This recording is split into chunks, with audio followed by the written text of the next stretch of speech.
Good morning, afternoon, or evening, whatever time you're tuning into this broadcast. This is Issues, Coach Ish, whatever you want to call me. Let's talk some boxing. All right, so we got this Francis Ngannou Tyson Fury fight coming up. Trash! I purposely haven't talked about it much because it's not really much to talk about. Tyson Fury. Tyson Fury is a great fighter, but I'm not big on Tyson Fury. I don't like the way he moves. I just don't like the way he moves. He was supposed to give Klitschko a rematch.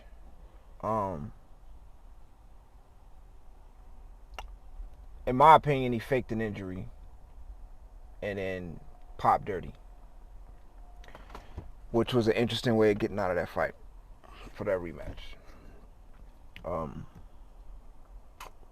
He's been caught cheating multiple times. And for a person with his natural gifts, cheating on top of that is just some scumbag, dirtbag shit. I mean, it doesn't matter at whatever level you want to, whether it's he's been caught with tainted meat. You know what I'm saying? Well, he's been caught with steroids in his system. Yeah, I mean, we can go into the Deontay Wilder allegations and this, that, and the third, whatever. The sparring footage with taking the padding out the gloves, and I mean he's been caught cheating a few times. It's not a shot at this point to say Tyson Fury is a cheater. Tyson Fury will do whatever he needs to do to gain an advantage, and that, number one, is Trash! in a sport where you could die. Number two, that's despicable because of the already enormous amount of physical gifts that you have. Most people take steroids. People take steroids to have Tyson Fury's advantages.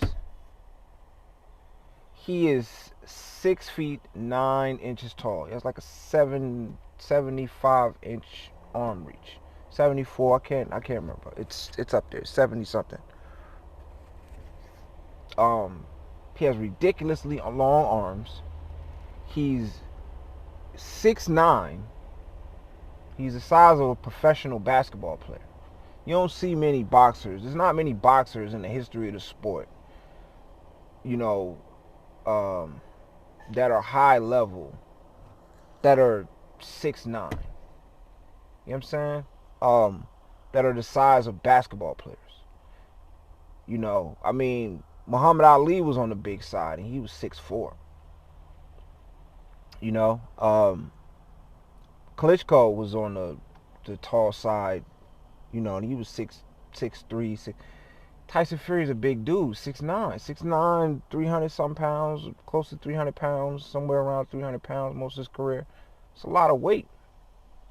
And he came from a fighting family. So he's not like Deontay Wilder, where he came into the sport late and he gotta do things or have things to catch up to the late start, as opposed to his contemporaries who may have started early. He's never played any other sport. He never played football, basketball.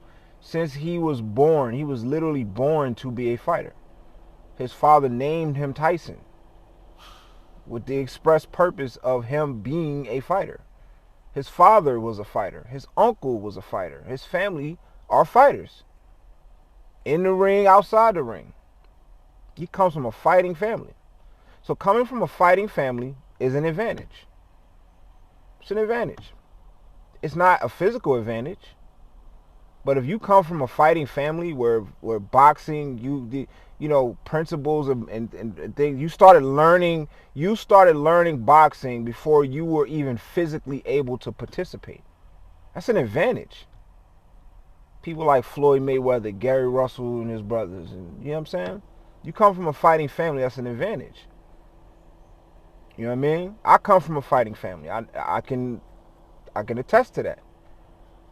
You know what I'm saying? I come from a fighting family, and most of the members of my family can fight in some capacity. My father is a fighter. My father was a fighter, is a fighter, still a trainer. Still trains, still works out. My father has his own martial arts discipline. My father's been a martial art instructor and a boxing trainer and a boxer as far back as I can remember. His uncles are boxers. I mean, his uncles, but his brothers are boxers and fighters and martial artists.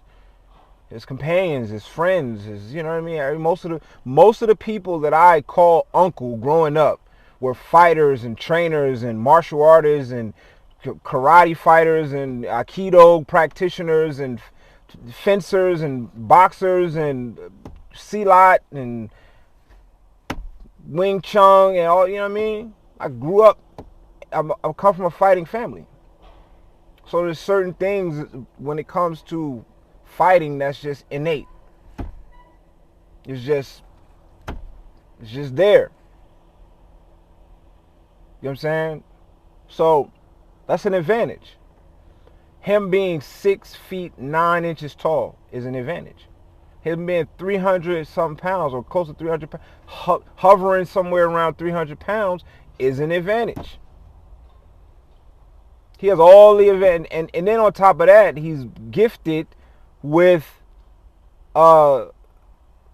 dancer's feet. For a man his size, it's insane that he can move as gracefully as he can move at his size. That's also an advantage. So with all of the advantages he possessed, he still finds himself cheating throughout his career. So for that reason, I'm not real big on Tyson Fury.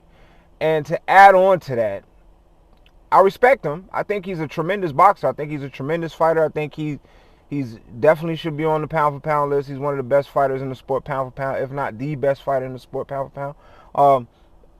He's definitely the best boxer on the planet. He's definitely the best boxer on the planet. He's the best fighter on the planet that participates in boxing. Because there's no other boxer that could beat him. I mean, I don't think so. I think he poses a problem for any and everybody. I think at this point, outside of, I think the best chance of Tyson Fury losing, I don't think Usyk could beat Tyson Fury. Let's be clear about that. I don't think Usyk could beat Tyson Fury. I don't think Usyk could beat Tyson Fury, unless Tyson Fury slows down significantly. I just don't think he has the tools to beat Tyson Fury. Tyson Fury, Deontay Wilder knocked him out. Deontay Wilder's knocked out everybody. Deontay Wilder at this point has knocked out everybody except Tyson Fury. It's the only person he has knocked out. 42 fight career, Tyson Fury is the only one he has knocked out. And technically that's not even right. Because he did knock Tyson Fury out. Tyson Fury got up off the canvas and continued to fight. And arguably won the round he got knocked out in. Got knocked out, got up, and won the round. And then won the next round. After getting knocked out. He was out. He was out. They should have waived that. When Deontay Wilder dropped Tyson Fury, they should have waived that. They should have waived that. Forget the long count. Yeah, it was a long count. But it shouldn't even been a count. Shouldn't even been a count, bro. His eyes rolled. His head hit the canvas first. His eyes rolled back in the back of his head. He was out. He said it himself. He said, I got hit, and next thing I remember is 7, 8. You know what I'm saying? He got knocked out, bro. And he got up. So, for somebody like Usyk, who don't have 20% of Deontay Wilder's punching power, Usyk doesn't have 20%. He's not knocking Tyson Fury out. That's not happening. He's not knocking Tyson Fury out. That's not happening. You know what I'm saying? Can he outbox Tyson Fury? I don't think so. I think their boxing skill is equal, is on par. I think that they're equally skilled. I think that they are the two most skilled heavyweight boxers, Tyson Fury and Alexander Usyk. And what is the general rule when it comes to that?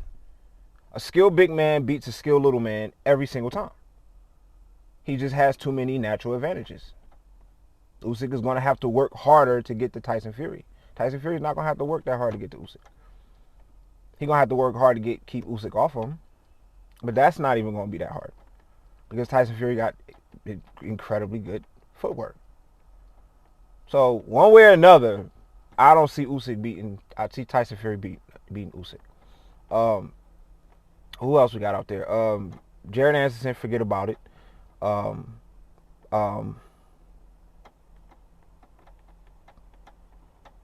The Chinese boy can get him. Big Bang Jang can get Tyson Fury. He definitely has a puncher's chance. He's like Deontay Wilder. He has a puncher's chance. Big Bang Jang. So I think Big Bang Jang and Deontay Wilder are the only two fighters I feel like have a chance of beating Tyson Fury. And Deontay Wilder, we'll see if he ever gets that chance again, but he's already had 3 cracks at it. Only reason I say that is because he has significantly improved since he fought Tyson Fury. With his new trainer and his new strategy and his new, he improved significantly. So I think the new improved Deontay Wilder has a chance of beating Tyson Fury. I say all of that shit to say this. Francis Ngannou ain't got a fucking chance. He ain't got a fucking chance beating Tyson. He ain't got a fucking chance, bro. And I know people watching this probably say, "Oh, what you mean? You say Tyson Fury, Deontay Wilder, he got a puncher's chance like Deontay Wilder, Big Bang Jang." No, the fuck he don't. He is a MMA puncher. He's not a boxer. That makes a huge fucking difference. If you don't think otherwise, you don't know a damn thing about boxing. I don't give a fuck how hard you can punch. Kimbo Slice can punch hard. Rest in peace. He after his MMA career, he went in there and started boxing. He looked like shit. It's hard to land punches on people who could box. And Tyson Fury can box. And he's big. You know what I'm saying? It's hard. It's hard to land,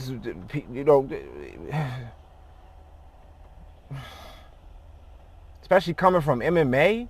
And I've seen Francis Ngannou work out. He's basic. I mean, he knows how to throw a punch, he knows how to box. Okay, cool. He knows how to do the basics of boxing. But how the fuck you going? I don't give a damn how hard you get hit. The basics of boxing, being competent. He's not even great at the basics of boxing. He's competent. Being a competent boxer can take you far in the UFC. Can take you far in MMA. Because you don't have to rely on it. When you have to rely your whole fighting career, all you have relied on is your to strike. Or your 2 hands. All you got to rely on to strike is 2 hands. Everything else is used to assist that process. That's a totally different mindset. It's totally different training versus someone who 2 hands, knees, you got your fingers, you can grab, you got your feet, you can kick. You know what I'm saying? You got your arms, you can tie up. MMA, you got knees as a weapon, your knees are weapons, your feet are weapons, your arms are weapons. You can choke somebody out. Your hands are weapons, of course. You know what I'm saying? So that's what for. And boxing is just your hands. That's it. And Tyson Fury has spent his whole life cultivating that. And now Francis Ngannou, who spent his entire fighting career, or however long he spent training, or how long he's been training, his entire fighting career cultivating all of them, he got to throw 3 of them away, and the time he spent on just that one is not even close. It doesn't prepare him at all for Tyson Fury. Tyson Fury can win that fight however he wants. He can knock him out. He could play with him. He could dance around. He can, you know what I mean? He can make it entertaining. He can carry him. He can do whatever he wants. He's really that good. I just don't fucking like him. I'm not a fan. But I respect him. As a fan of boxing, I respect him. I think he's one of the greatest. I think he's one of the greatest heavyweights of all time. I do. I mean, he's already accomplished some things that, you know, yeah. He's one of the greatest heavyweights of all time. No matter what you think about him. And skill-wise, I'll put him up against anybody. Win or lose, I'm not saying he'll beat everybody, but I mean, I'll literally put him up against any heavyweight outside of maybe Jack Johnson. Because I just think Jack Johnson is too much of a man. It just won't. You know what I'm saying? Anybody else, I don't think he has a chance of beating Jack Johnson. But, you know, any other heavyweight, you know, like from maybe like Foreman, Frazier era and Ali and all of them, I think I'll put him in there with any one of them. Any one of them. Any one of them. And can't say, you know, prime for prime, and can't say who will come out. It ain't no foregone conclusion. People like to hate on Tyson Fury. Oh, you Lennox Lewis and this, all these name, all these. I don't know, bro. Man, listen, I don't know. I'll go so far as to say I'll put him in there with Ali. I don't know, bro. I've seen people with lesser skills than Tyson Fury give Ali fits. I've seen white boys with lesser skills, lesser size, way less boxers. Some of them were terrible. Give Ali fits. And Ali is my favorite fighter of all time. Point blank. My favorite fighter of all time is Muhammad Ali. And I've seen him fight people who are less skilled than Tyson Fury and have problems. So that's how highly I feel about his skill set. Now, his personal decisions, I don't fuck with. Such as taking this goofy ass fight. Trash! I understand he want to get the bag, but I mean, come on, man. Get the bag. I mean, every time you fight, you're going to get a bag. You got the bag. You got bags. You got enough money like you, oh, I'm a gypsy, nigga. You was a gypsy. Now you rich. Like, what? You know what I'm saying? All this purity of the game and the sport and all this other bullshit, and then you went turn right around and did the Floyd Mayweather. Fighting Francis Ngannou. Come on, man. So, I'm not excited about the fight. If Tyson Fury loses to Francis Ngannou, if he gets knocked out or he loses to Francis Ngannou, he should be ashamed of himself. He should be ashamed of himself. And if that happens, look for him to be on suicide watch. Going back to cocaine and all that other shit. Because that means that he's plummeted to a level that's just... Ugh. I mean, they'll definitely have to run it back, and I feel like Tyson Fury will beat him. But I don't give Francis Ngannou no chance of winning, of beating Tyson. No chance. The things that he's going to have to be able to do, he's not even good at. Even as a striker, just with his hands, based on his career, the things he's going to have to be able to do against Tyson Fury in order to have success, he's not good at. He's not just going to be able to go in there and throw punches and land punches. It's just not going to happen. So, we'll see what happens. All right, like, comment, subscribe, share this. Let's talk about it. Peace and love.